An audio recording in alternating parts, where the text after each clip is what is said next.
Magandang araw mga kaibigan. Update lang po tayo para sa fund drive for the Brave 14 plus 3 Marines. As of now, meron na naman tayong naipon na 90,000 pesos sa ating GCash, no? Hopefully mamayang hapon or bukas madadagdagan pa ito maging sobra 100,000 pesos at ipapadala natin ulit sa Brave Marines. Total na po nating napadala is 736,000 pesos at salamat sa mga voluntaryong nagpapadala. Ang GCash number natin, take note nyo na lang, hindi ko nadala yung papel ko,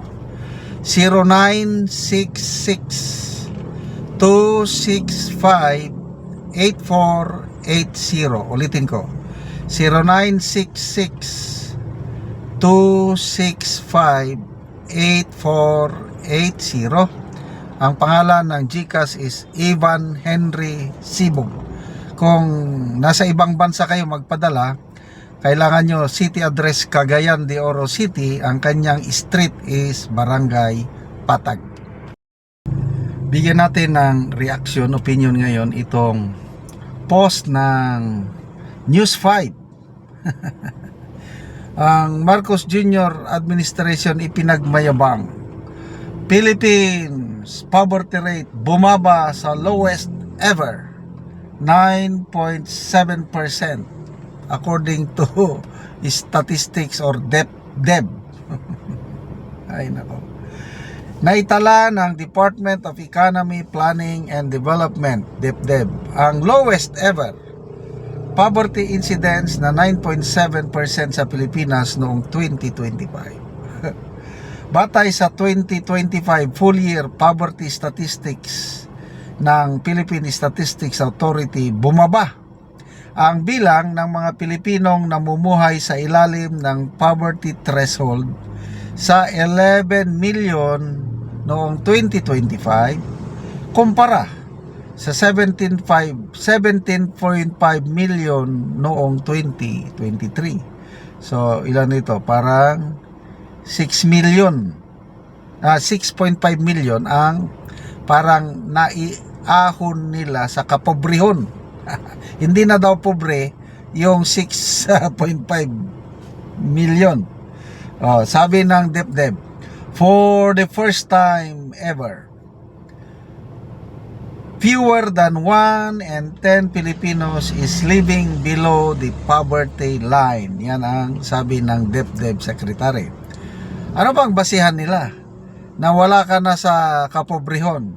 Ito, itinakda ng Philippine Statistics Authority ang national average poverty threshold sa, take note 14,634 monthly income para sa isang pamilya na may 5 miyembro. So ibig sabihin, kung ang income mo is, sabihin na lang natin 15,000 per month, uy, hindi ka na daw pobre. Excuse me, hindi ka na daw pobre. Ay nako.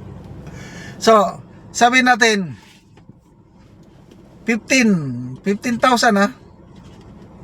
So kung 30 days, kumikita ka ng 500 pesos per day. Tama ba? So kung kumikita ka ng 500 pesos per day, ako ang padre di pamilya. So may asawa ako, may 3 akong anak. So yung kita kong 500 a day, hindi na ako pobre. Ano ba naman itong DepEd? Mga wala sa hindi. Malala nyo anong year ba yun? 2024 ata yung lumabas yung data nila. NEDA pa sila noon, yung computation nila, kung meron ka na daw 20 pesos per meal is hindi ka na pobre. Kaya umuso noon yung 20, mabubusog ka na daw sa 20. Kumain ako kahapon sa isang karinderya. Ang isang sukat ng pagkain, isang cup, 15 pesos. Punta ka sa Jollibee, yung pagkain nila, I think 20 pesos na yun eh. 20 pesos, rice lang yun. Oh. So, paano yun? Mabubusog ka na daw, sabi ng DepDep, o ano, 20 pesos per meal. Kalukuhan itong ating gobyerno, yung kanyang threshold na pag may income ka 14,600, hindi ka na pobre. Well, kung yun ang kanilang threshold, edi sige, pagmayabang nyo. Gusto nilang ipakita na may nagawa ang Marcos Jr. administration. Yan ang punto nila dyan. Oh. Tingnan natin ang reaksyon ng taong bayan. Okay. 11,300 ang nag-react. Halos lahat tumatawa.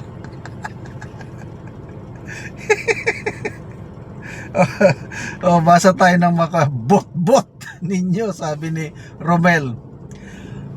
Randy Silvano, ang bibilis naman bumaba. Last 2 weeks lang binalita na tumaas yung poverty rate. Yes, yung SWS. Yan ang yan ang tunay na survey. Sa survey ng SWS, tumataas ang poverty rate. Pati nga hunger rate tumataas. So ito ngayon yung pangontra nila. Nagpalabas sila ng data, bumaba ng 6.5 million ang mga pobre. Paulo Laza, kunwari hindi naman alam na lugmok ng Pilipinas, mahal bilihin, mababang sahod. Kabaliktaran ang realidad, tinonto ito, sabi. What's the parameter basis? Sorbinasad? Dili nagyod mo lang bang Pilipinas ani in denial misapot kapait. Mga ahensya ng gobyerno natin yan, puro na lang nakahay. Satire post ba ito? Kaya pala ang daming krimen kasi mas malaki kita doon, effective si additional 85 pesos nga sa sweldo, hinarang nyo pa. Sinong inuuto ninyo? Yes. Instead nyo approve na, mamaya pinatigil. May naniniwala pa ba sa balitang ito? I don't know kung may na. So, ganyan na kadesperado ang Marcos Jr. administration, kung ano-ano na lang binalita na bata ko, hindi ako naniniwala. Tell it to the Marines. Salamat mga kaibigan sa inyong pagsubaybay sa channel nito. Nakakatulong kayo ng malaki sa tribong talandig ng Bukidnon, dahil ang sweldo natin sa channel nito is pantulong po sa tribo. Namimigay tayo ng libreng yero at pako para makapagpatayo naman sila ng mas maayos na tirahan. Panoorin nyo ang video na ito. O karon ako sa balay ni Nol John Salilo. So amo ni ang iyang balay nga among tagaan og yero kay luoy gid kayo ang ilang kahimtang. Okay, so diri sa sulod. So kuan mga buslot og tuluan na. So inani ang kuan sa ilang sulod ka kung muulan tulo na gid kayo kay ang mga buslot nga yero.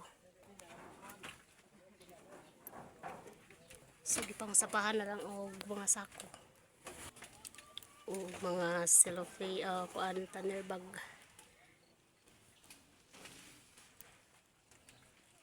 Okay, so may ang nahatag sa ilahang nga yero nga diotso na pulo ka buok nga yero. So napailansang nahatag sa ilaha.